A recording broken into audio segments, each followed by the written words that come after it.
Hello बच्चों, स्वागत है आप सभी का जल मैथ्स क्लासेस में। और मुझे उम्मीद है कि आप सभी लोग अच्छे होंगे, बढ़िया होंगे, बेहतरीन होंगे। तो आज हम स्टार्ट करने जा रहे हैं प्रश्नावली 3.2 दो चर वाले रैखिक समीकरण युग्म का पहला प्रश्न। देखिए प्रश्न एक क्या है, निम्न रैखिक समीकरण युग्म को प्रतिस्थापन विधि से हल कीजिए। तो ये जो सवाल हमें दे रखे हैं इसमें ये हमें प्रतिस्थापन विधि से लगाने हैं। तो पहले थोड़ा सा हम प्रतिस्थापन विधि के बारे में जान लेते हैं। देखिए प्रतिस्थापन विधि क्या होती है। प्रतिस्थापन का क्या मतलब होता है, एक के स्थान पर दूसरे को बैठाना, दूसरे को बैठाना। तो यानी हम कह सकते हैं कि एक व्यक्ति के स्थान पर उसको हटाकर यदि किसी और को बैठा दिया जाए तो ये प्रतिस्थापन विधि कहलाती है। या फिर हम प्रतिस्थापन का मतलब रखना भी होता है, यानी एक व्यक्ति की जगह पर दूसरे व्यक्ति को रख देना क्या कहलाएगा, प्रतिस्थापन कहलाएगा। बाकी सारी जानकारी हम इसमें सवाल के द्वारा ही आपको समझाएंगे। तो चलिए स्टार्ट करते हैं हम अपनी प्रश्नावली 3.2 का पहला सवाल। और बहुत ही शानदार सवाल होगा इसमें। देखिए पहले हम हल करते हैं अपने पहले का ये पहला पार्ट। देखिए यहाँ पर हमें दो समीकरणें दे रखी हैं, x + y = 14 और x - y = 4। दोनों ही समीकरणें हम यहाँ पर उतारते हैं, x + y = 14 और x - y = 4। अब हमें करना क्या है, ये हमारी समीकरण 1 है और ये हमारी समीकरण 2 है। देखिए प्रतिस्थापन विधि में क्या करते हैं, किसी एक समीकरण से x या y का मान निकालकर, चाहे आप समीकरण 1 से x या y का मान निकालें या समीकरण 2 से x या y का मान निकालेंगे, और जिस समीकरण से हम निकालेंगे उसको छोड़कर दूसरी समीकरण में हम वो मान उठा के रख देंगे। यानी कि अगर हमने समीकरण 1 से x या y का मान निकाला तो वो हम समीकरण 2 में रखेंगे, और अगर हम समीकरण 2 से x या y का मान निकालेंगे तो समीकरण 1 में रखेंगे। ठीक, तो ये है इसको लगाने का तरीका। तो हम यहाँ समीकरण 1 से x या y का मान निकालेंगे। तो हम लिखते हैं समीकरण 1 से। अब देखिए समीकरण 1 से यहाँ पर हम y का मान निकालने जा रहे हैं, तो y को आप यहीं पर रखेंगे, जिसका मान निकालना हो उसको वहीं पे छोड़ देते हैं, और इसके पास ये x जो है ये भी प्लस का है तो ये दूसरी साइड में लेकर हम आएंगे, तो y = 14 - x हो जाएगा। और इस तरह से ये हमारी समीकरण 3 बन जाती है। अब y समीकरण 3 से y का ये मान उठाकर हम किस में रखेंगे, 2 में रखेंगे, क्योंकि हमने 1 से ये मान निकाला है, समीकरण 1 से ये निकाला है, तो हम इसको कहाँ रखेंगे, उठाकर 2 में, समीकरण 2 में रखेंगे। तो चलिए लिखते हैं यहाँ पर समीकरण 3 से y का यह मान समीकरण 2 में प्रतिस्थापित करने पर क्या लिखेंगे, प्रतिस्थापित करने पर, क्योंकि ये प्रतिस्थापन विधि है तो उपयुक्त शब्द जो है इसके लिए क्या हो जाएगा, प्रतिस्थापित हो जाएगा, प्रतिस्थापित करने पर। अब देखिए समीकरण 2 में यहाँ पर ये y है, y की जहाँ पर हमें क्या रखना है, ये 14 - x उठाकर हमें यहाँ पे डाल देना है। तो लिखते हैं, देखिए समीकरण 2 क्या है, x माइनस, अब इस y की जहाँ पर हम क्या डालेंगे, ये y = 14 - x है, तो ये हम 14 - x यहाँ पर रख देते हैं, और बराबर में क्या है, इधर समीकरण 2 में 4 है। तो इस तरह से हम इसको, अब हम इसको सॉल्व कर लेते हैं। तो x ये माइनस अंतर भेजेंगे हम, तो माइनस का 14, फिर माइनस की इस माइनस से गुणा होगी तो ये प्लस का x हो जाएगा, और बराबर में 4 आ जाएगा हमारा। तो x और x दोनों प्लस के हैं तो जुड़ेंगे तो 2x हो जाएगा, बराबर में 4, और ये 14 जो थे ये हम दूसरी साइड में लेकर आ रहे हैं, तो ये माइनस है का 14 है, इधर आएगा तो प्लस का 14 हो जाएगा। यानी x आपको एक तरफ रखना है और गिनती आपको एक तरफ निकाल लेनी है। तो 2x = 14 और 4 हो गए हमारे 18, 2 से हम इसको काटेंगे तो 2 नीम 18, यानी x बराबर कितना हो जाएगा, 9 हो जाएगा। तो यहाँ तक आपको कोई दिक्कत नहीं आई होगी बच्चे। तो चलो अब हम इस मान को किस में रखेंगे, हम इसको समीकरण 3 में प्रतिस्थापित कर देते हैं। तो यहीं पर लिखते हैं समीकरण 3 में प्रतिस्थापित करने पर, प्रतिस्थापित करने पर, मतलब ये x बराबर 9 जो है समीकरण 3 में हम प्रतिस्थापित करने जा रहे हैं। तो समीकरण 3 देखिए क्या है, समीकरण 3 है y बराबर 14 माइनस एक्स। तो y बराबर 14 माइनस एक्स, चाहे तो आप पूरी समीकरण इस तरह से लिख सकते हैं। तो y बराबर 14 माइनस, और x हमारा कितना निकल के आया है, 9 निकल के आया है। तो y बराबर, अब 14 में से 9 आप माइनस कर देंगे तो 14 में से 9 गए 5।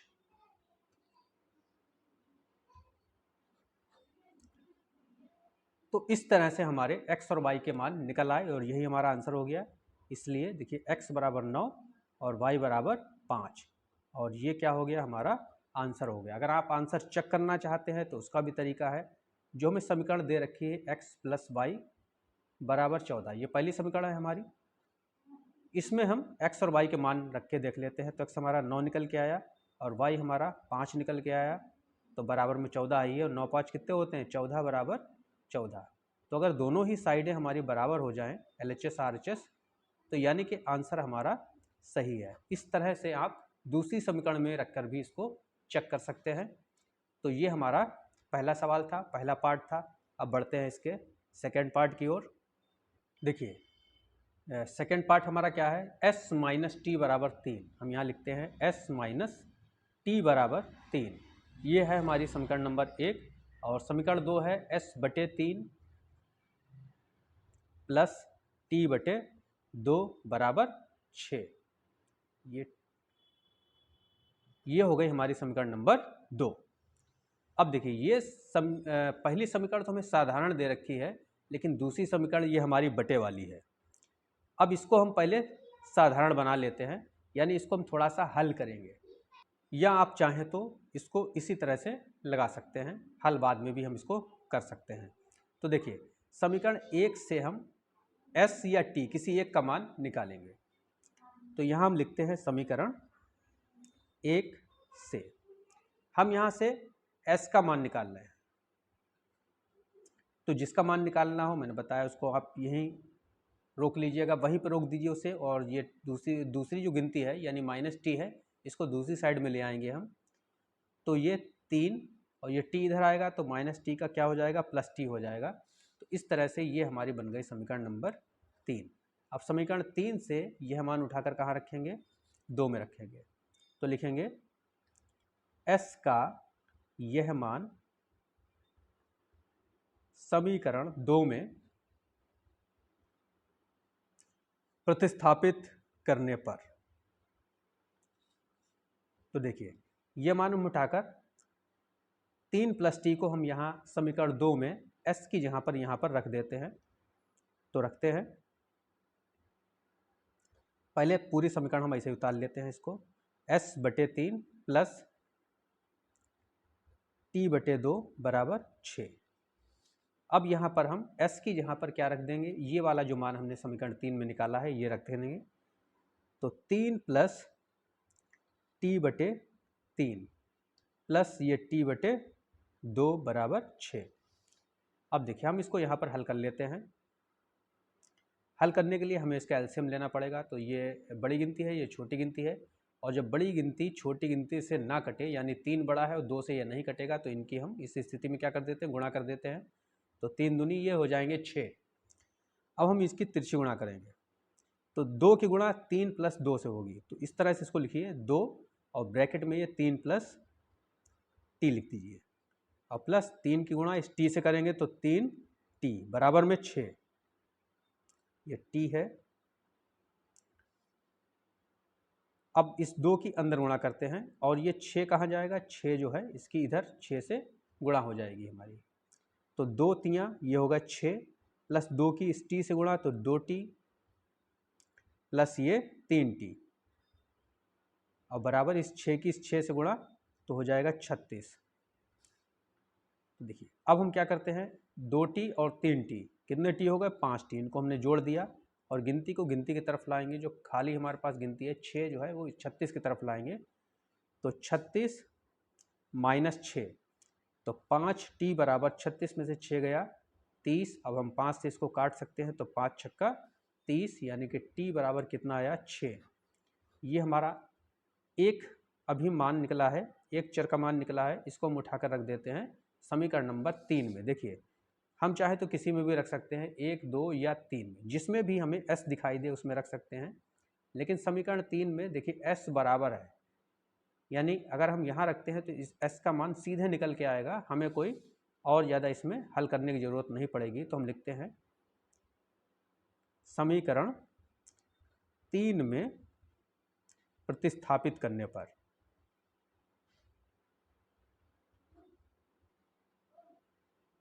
तो समीकरण 3 हमारे पास क्या है, s बराबर 3 प्लस टी। तो s बराबर 3 और प्लस टी की जगह पर क्या है, ये 6 है, तो यहाँ हम 6 रख देते हैं। तो s बराबर कितना हो गया, 6 3 9। और इस तरह से ये हमारा दूसरा पार्ट भी हल हो गया, यानी कि हमारे पास s बराबर कितना निकल के आया 9 और t बराबर कितना निकल के आया 6। ये हमारा आंसर हो गया। आंसर चेक करना हो तो आप समीकरण 1 या 2 किसी में भी ये मान रखकर चेक कर सकते हैं। देखिए समीकरण 1 हमने यहाँ लिख दी है, ये केवल आंसर चेक करने के लिए है। तो s हमारा कितना निकल के आया, 9 निकल के आया है, और t कितना है, 6 है। तो 9 में से 6 अगर हम घटाएंगे तो भाई आएगा तो 3। तो दोनों साइडें LHS और RHS हमारी बराबर हैं, यानी कि हमारा आंसर सही है। अब देखिए तीसरा पार्ट हमारा क्या है, इसमें भी हमें 2 समीकरणें दे रखी हैं। तो 3x माइनस वाई बराबर 3 और 9x माइनस 3y बराबर 9। तो ये 2 हमें समीकरणें दे रखी हैं, इसको भी हम उसी तरह से लगाएंगे जैसे कि अभी तक हमने लगाया है।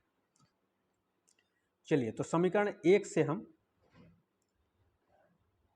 x या y किसी का भी एक मान निकाल लेते हैं। तो y का मान निकालना हमारे लिए आसान रहेगा, क्योंकि इसका गुणांक कुछ भी नहीं है और यहाँ x गुणांक 3 है। कुछ भी नहीं से मतलब यहाँ 1 है, -1। तो ये y निकालना हमारे लिए ज़्यादा आसान है। तो हम कैसे निकालेंगे, देखिए y को एक तरफ होना चाहिए बराबर के, और बाकी सब गिनतियाँ दूसरी साइड में होनी चाहिए। तो यहाँ अगर इस 3 को हम इधर ले आते हैं और इस y को उधर भेज देते हैं तो आसानी से हमारा मान निकल आएगा। तो हम ऐसा ही करते हैं, इस y को हम इधर लाते हैं। तो देखिए 3x माइनस, और ये 3 हमारा प्लस का है, इसको हम इस साइड में लाएंगे, LHS की तरफ लाएंगे, तो ये माइनस का 3 हो जाएगा, और ये माइनस का y जो है ये हम दूसरी साइड में लेकर जा रहे हैं, तो ये प्लस का y हो जाएगा। तो इस तरह से ये हमने मान y का निकाल लिया। अब हम इसको पलट के लिख देते हैं, y हम इधर लिख देते हैं और ये 3x माइनस 3 हम दूसरी साइड में लिख देते हैं। तो इस तरह से ये हमने y का मान निकाला है, और y ये हो गई हमारी समीकरण नंबर 3। अब ये मान उठा के हमें कहाँ रखना है, समीकरण 2 में रखना है, क्योंकि हमने ये 1 से निकाला है। तो यहाँ लिखते हैं y का यह मान समीकरण 2 में प्रतिस्थापित करने पर,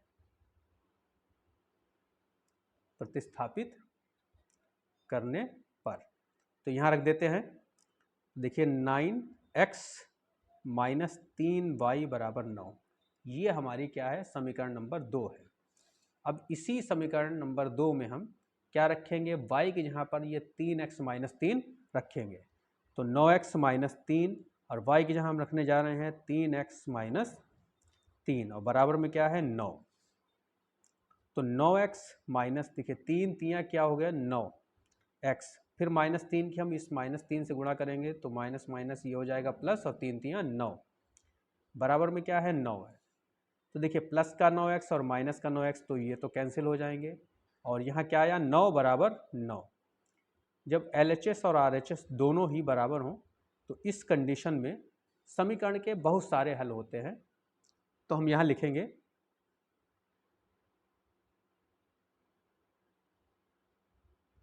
अतः समीकरण युग्म के अपरिमित रूप से अनंत हल हैं, अनंत हल हैं। अब देखिए दोनों ही समीकरणें हमारी एक ही थी, थोड़ा सा इसको समझा देते हैं। देखिए 3x माइनस वाई बराबर 3, ये समीकरण 1 थी हमारी, और 9x माइनस 3y ये हमारी समीकरण 2 थी। अब अगर इस समीकरण 2 से हम 3 को कॉमन ले लें यहाँ से, 3 हम कॉमन ले लेते हैं, तो 3 से कितनी बार में 9 कटेंगे, तो 3 तियाँ 9, माइनस यहाँ से 3 हमने बाहर निकाल लिया है तो केवल y बचा और बराबर में 9। अब देखिए 3 तियाँ 9, इस 3 से इस 9 को हमने काट दिया तो 3x माइनस वाई बराबर 3। देखिए दोनों ही समीकरण एक ही है, समीकरण 1 भी वही है और समीकरण 2 भी वही है। तो जब दोनों ही समीकरण ही एक ही हैं तो इनके आंसर भी तो एक ही होंगे और बहुत सारे होंगे। तो ये था हमारा समीकरण नंबर सवाल नंबर 3 का हल। अब बढ़ते हैं सवाल नंबर 4 की तरफ। देखिए अब हम हल करने जा रहे हैं सवाल नंबर अपना 4, 1 का चौथा पार्ट ये वाला। तो सवाल क्या है हमारा, 0.2x प्लस 0.3y बराबर 1.3। ठीक, अब देखिए इसमें क्या लगा, इसमें पॉइंट लगा है, तो पॉइंट अगर हमारा हट जाए तो ये सवाल हमारे लिए और आसान हो जाएगा। लग तो ये ऐसे भी जाएगा, तो इस पॉइंट को हटाने के लिए हमें क्या करना पड़ेगा। देखिए पॉइंट जो है वो एक अंक के बाद लगा है, इकाई से इधर की तरफ से हम देखेंगे तो ये इकाई है और इसी के बाद हमारा क्या लगा है, पॉइंट लगा है।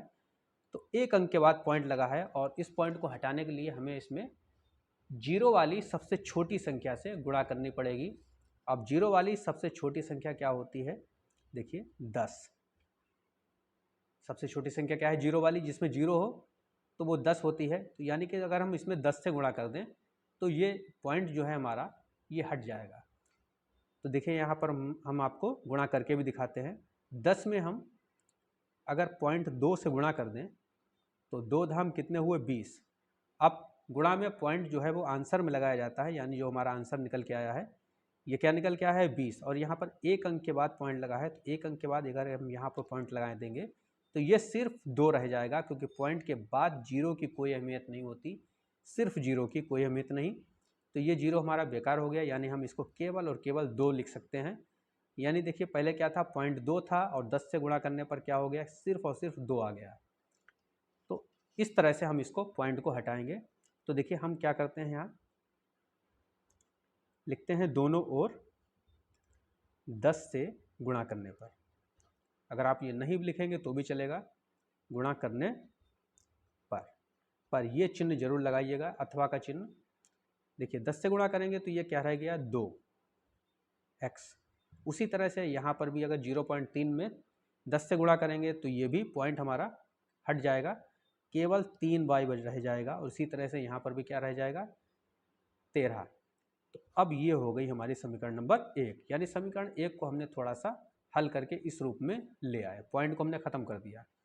अब समीकरण 2 देखिए, तथा समीकरण 2 हमें क्या दे रखी है, 0.4x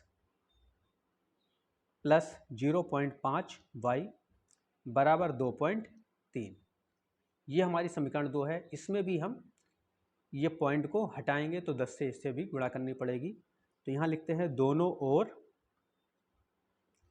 10 से गुणा करने पर। तो 10 से गुणा करेंगे तो ये भी 0.4 का सिर्फ 4 रह जाएगा, ये 0.5 का सिर्फ 5 रह जाएगा और ये 2.3 का केवल 23 रह जाएगा। तो इस तरह से ये हमारी समीकरण नंबर 2 आ गई। अब देखिए ये समीकरण 1 और समीकरण 2 हमारी बिना पॉइंट के हो गई, हमारे लिए साधारण हो गई। तो अब हम पहले वाले तरीकों से ही इसको लगाते हैं। तो समीकरण 1 से हम x या y का मान निकालकर समीकरण 2 में डाल देंगे। तो यहाँ लिखते हैं समीकरण 1 से, देखिए समीकरण 1 है 2x प्लस 3y बराबर 13। अब चाहे तो x का मान निकालें, चाहे तो y का मान निकालें। तो हम यहाँ से y का मान निकालते हैं। तो यहाँ लिखते हैं 2x प्लस 3y बराबर 13, ये हमारी समीकरण 1 है। और अगर हम y का मान निकालेंगे तो 3y हमें यहीं रोकना पड़ेगा और बराबर में 13 है, और ये 2x प्लस का है, इसको हम इधर लाएंगे तो ये माइनस का 2x हो जाएगा। अब हमें इस 3 को भी हटाना है, तो ये गुणा में है तो बटे में आएगा। तो y बराबर 13 माइनस 2x बटे 3। इस तरह से ये हमारी बन गई समीकरण नंबर 3। अब समीकरण 3 से y का यह मान उठाकर कहाँ रखेंगे, समीकरण 2 में रखेंगे। तो लिखते हैं y का यह मान समीकरण 2 में प्रतिस्थापित करने पर, प्रतिस्थापित करने पर। तो लिख देते हैं भाई, देखिए समीकरण 2 हमारी क्या है, 4x प्लस 5y बराबर 23। ये है हमारी समीकरण नंबर 2। तो यहाँ हम y का मान प्रतिस्थापित कर देते हैं, तो 4x प्लस 5 और y का मान हमने कितना निकाला है, 13 माइनस 2x बटे 3। तो यहाँ लिखते हैं 13 माइनस 2x बटे 3 और बराबर में क्या है, 23। तो ये 4x प्लस इस 5 के हम अंदर गुणा कर देते हैं, तो 13 पंजे 65 माइनस 5 दूनी 10x बटे में क्या है, 3 बराबर में 23। अब यहाँ से 3 हम क्या ले लेते हैं, एलसीएम ले लेते हैं। तो पूरी लाइन हम खींचेंगे और बटे में 3 लिखेंगे। अब 3 की तिरछी गुणा किससे होगी, 4x से, क्योंकि यहाँ से यहाँ तक तो बटे की लाइन ही है हमारी। तो 3 चौक कितने हुए, 12x प्लस ये 65 माइनस 10x बराबर में 23। अब देखिए 12x माइनस 10x, अगर 12x में से हम 10x घटाएंगे तो कितने x बचेंगे हमारे, 12 में से 10 गए 2x और ये प्लस का 65, इस तरह से बटे में 3 बराबर में 23। अब अगर दोनों ही तरफ साइडें हमारी बटे में हो, संख्याएं बटे में हो, तो हम तिरछी गुणा करते हैं। देखिए ये बटे में है, यहाँ पर भी बटे में 1, जब कुछ न लिखा हो तो बटे में 1 तो सबको होता है। अब हम तिरछी गुणा कर देते हैं, तो 2x प्लस 65 की गुणा हम 1 से करेंगे तो ये उतना ही रहेगा। 1 से गुणा करने पर कोई भी संख्या नहीं बदलती। और 3 की हम 23 से गुणा कर देते हैं, तो 3 तियाँ 9 और 3 दूनी 6। तो 2x बराबर 69 और ये 65 प्लस का है, दूसरी साइड में आएगा तो माइनस का 65 हो जाएगा। तो 2x बराबर, अब हम 69 में से ये 65 घटाएंगे तो ये हमारे पास आएगा 4। अब इस 4 को हम 2 से काट देते हैं, तो 2 दूनी 4, यानी x का मान कितना निकल के आया, 2 निकल के आया। अब हम x का ये मान समीकरण 3 में रख देते हैं। तो लिखते हैं x का यह मान समीकरण 3 में प्रतिस्थापित करने पर, प्रतिस्थापित करने पर। देखिए समीकरण 3 हमने क्या निकाली थी, तो हम यहाँ लिखते हैं समीकरण 3 को, y बराबर 13 माइनस 2x बटे 3। ये हमारी समीकरण 3 थी। अब हम इसमें x की यहाँ पर 2 रख देते हैं, तो y बराबर 13 माइनस 2 गुणा x की यहाँ पर कितना रखेंगे, 2 और बटे में क्या है, 3। तो y बराबर 13 माइनस 2 दूनी कितने हो गए, 4 बटे में 3। तो 13 में से 4 गए, हमारा कितना बचा, 9 और बटे में क्या है, 3। तो 3 तियाँ 9 होते हैं, तो y बराबर क्या आया, 3 आया। तो इस तरह से हमारा ये आंसर क्या निकल के आया, x बराबर 2 और y बराबर 3। तो इस तरह से ये दो हमारे आंसर आ गए, x और y के मान हमारे आ गए। अब हम अपने 5वें पार्ट की ओर बढ़ते हैं समीकरण 1 के। तो 5वां पार्ट क्या है, देखिए, under root 2x, under root 2x plus under root 3 y बराबर 0। ये हमारी समीकरण 1 है। इसके बाद समीकरण 2 है, under root 3x minus under root 8y बराबर 0। यह है हमारी समीकरण नंबर 2। अब हम बिल्कुल वैसे ही हल करेंगे इसको जैसे हमने अभी तक के सारे पार्ट किए हैं। तो क्या करते हैं, समीकरण 1 से या तो आप x का मान निकालिए या y का मान निकालिए। तो यहाँ से हम x का मान निकालने जा रहे हैं, तो किसी का भी मान आप निकालिए, उससे कोई फर्क नहीं पड़ता। तो हम समीकरण 1 से x का मान निकालेंगे, तो जिसका मान निकालना उसको वहीं पर रोक लेना है। तो अंडर रूट 2x आप यहीं पर रखेंगे और ये प्लस का अंडर रूट 3y है, दूसरी साइड में जाएगा तो माइनस का अंडर रूट 3y हो जाएगा और ये 0 की जगह पर आ गया। 0 लिखने की आवश्यकता यहाँ पर नहीं है। तो x के साथ अंडर रूट 2 जो है वो गुणा में है, तो ये बटे में आएगा। तो x बराबर माइनस अंडर रूट 3y बटे अंडर रूट 2। इस तरह से ये हमारी समीकरण 3 बन गई। और समीकरण 3 से x का ये मान उठा के हमें किस में डालना है, समीकरण 2 में रखना है। तो लिखते हैं x का यह मान समीकरण 3 में प्रतिस्थापित करने पर, समीकरण 2 में प्रतिस्थापित करने पर। प्रतिस्थापन का एक मतलब एक जगह पर दूसरी जगह को रखना भी है, बताया ही मैंने आपको। तो अब हम यहाँ कहाँ क्या करते हैं, समीकरण 2 उतारते हैं। तो समीकरण 2 है हमारी √3x माइनस √8y और बराबर में 0।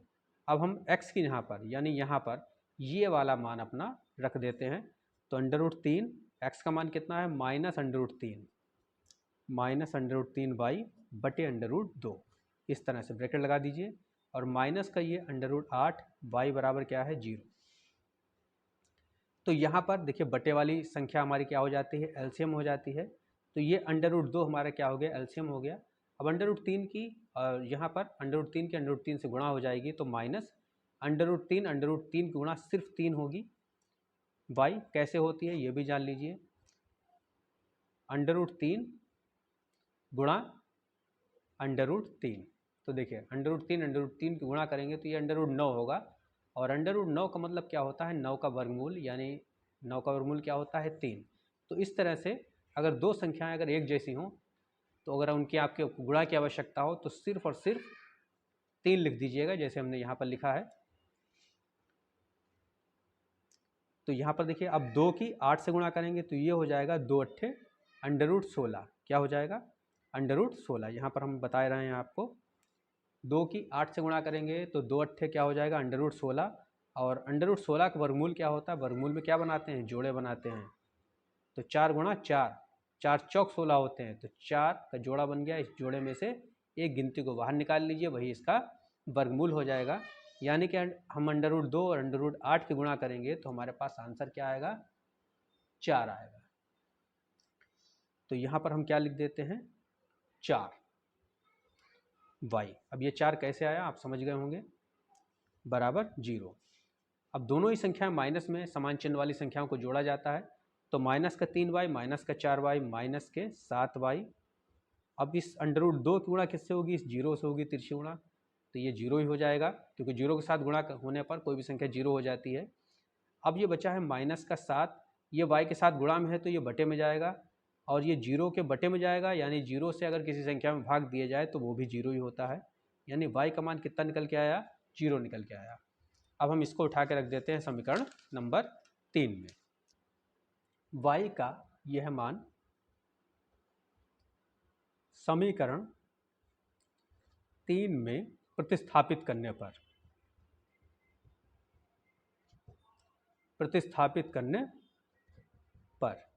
तो देखिए समीकरण 3 हमारी क्या है, x बराबर -√3 बटे √2 और ये y,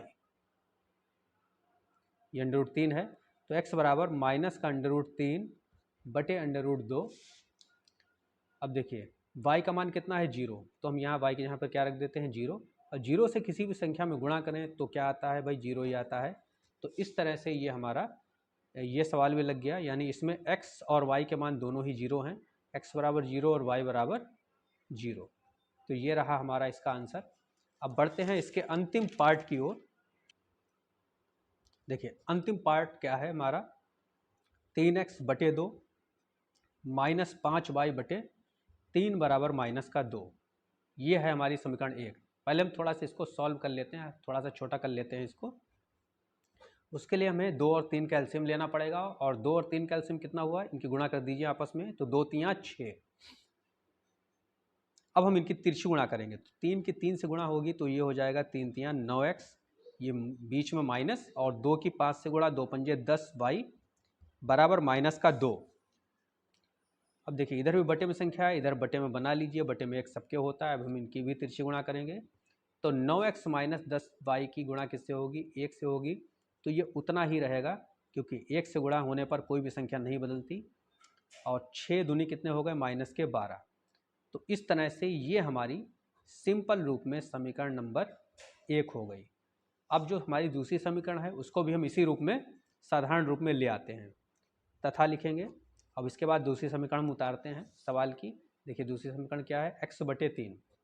तो x बटे 3 प्लस y बटे 2 बराबर 13 बटे 6। तो ये हमारी दूसरी समीकरण है।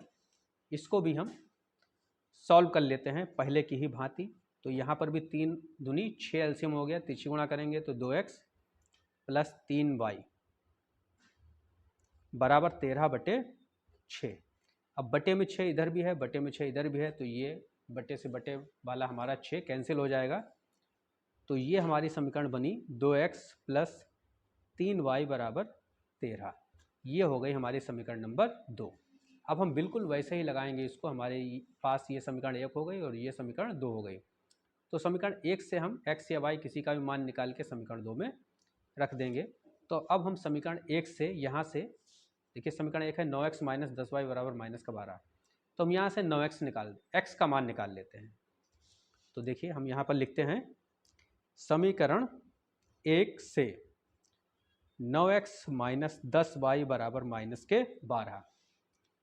अब हमें x का मान निकालना है, तो ये पूरा का पूरा 9x हम यहीं रखेंगे बराबर माइनस का 12, और ये माइनस का 10 उठाकर दूसरी साइड में लेंगे तो ये प्लस का 10y हो जाएगा। तो अब हम क्या करेंगे, ये 9 जो है हमारा कहाँ आएगा, बटे में आएगा। तो x बराबर माइनस का 12 प्लस 10y बटे 9। तो इस तरह से ये हमारी बनी समीकरण नंबर 3। अब समीकरण 3 से x का यह मान हम किस में रखेंगे, समीकरण नंबर 2 में रख देते हैं। तो लिखते हैं x का यह मान समीकरण 2 में प्रतिस्थापित करने पर,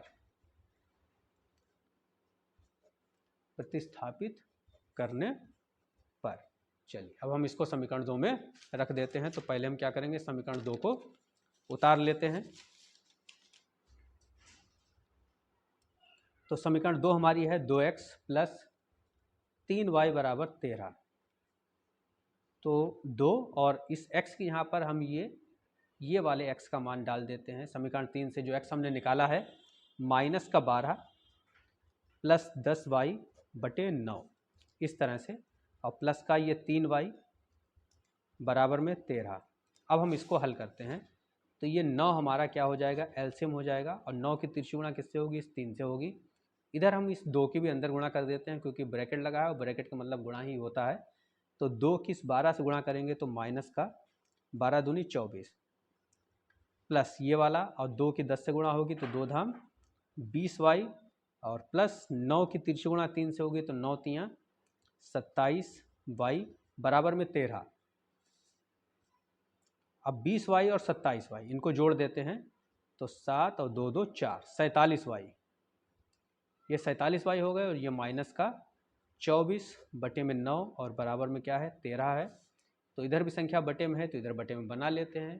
तिरछी गुणा करेंगे अब हम इनकी, 1 की गुणा 47y माइनस 24 से करेंगे तो 47y माइनस 24 ही रहेगा, और 13 के 9 से कर देते हैं तो 13 नेमा 117। तो देखिए 47y का मान निकालना है तो इसको यहीं पर रोकते हैं, 47y को ये 24 दूसरी साइड में ले जाते हैं तो 117, और ये 24 माइनस का इधर आएगा तो इधर प्लस में हो जाएगा ये। तो 47y इक्वल टू 117 और 24 को जोड़ दीजिए तो 7 4 11 का 1, हासिल लगा 1, तो 2 और 1 3 और 1 4 और 1 141।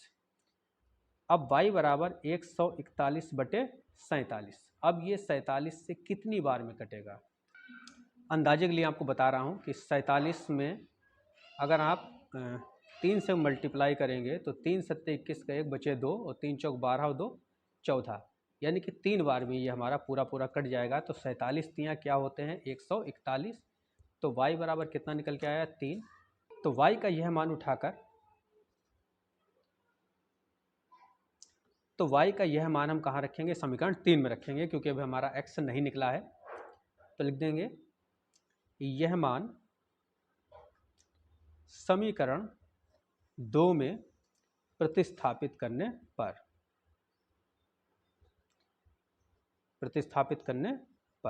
अब समीकरण 2 हमारी क्या थी,